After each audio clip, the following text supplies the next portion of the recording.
পৃথিবীতে মানুষ বড়ই স্বার্থপর। স্বার্থের প্রয়োজনে মানুষ আসবে যাবে, এটাই হচ্ছে পৃথিবীর নিয়ম। হ্যালো এভরিওয়ান, আসসালামু আলাইকুম।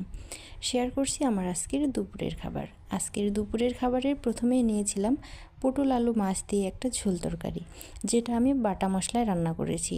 মাছ যদি বাটা মশলায় রান্না করা হয় তাহলে কিন্তু মাছের স্বাদটা আরও অনেক বেড়ে যায়। তো আমি একটু একটু করে মাছ নিচ্ছিলাম এবং ভাত খাচ্ছিলাম। এরপরেই ছিল একটা শাক ভাজি, এটা ছিল কলমি শাক ভাজি।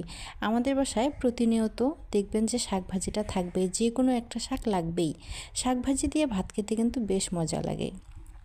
এরপরেই ছিল মুরগির মাংস। তো আমি আমার পছন্দের পিসগুলো নিচ্ছিলাম। আমি একটা পা নিয়েছি, তারপরে একটা মাংস নিয়েছি, এবং আমি এই মুরগির মাংসতে আলুও দিয়েছি, কেননা আমার আলু খেতে বেশ মজা লাগে। তো আমি দেখতেছিলাম যে এই মাংসে নাকি কোরাল পাওয়া যায়। আসলে যেটাতে কোরাল পাওয়া যায় সেটা খাওয়া যায় না, আমি সেটা ফেলে দিয়েছি। তো আলহামদুলিল্লাহ, এগুলোই ছিল আমার আজকের দুপুরের খাবার। আল্লাহ হাফেজ।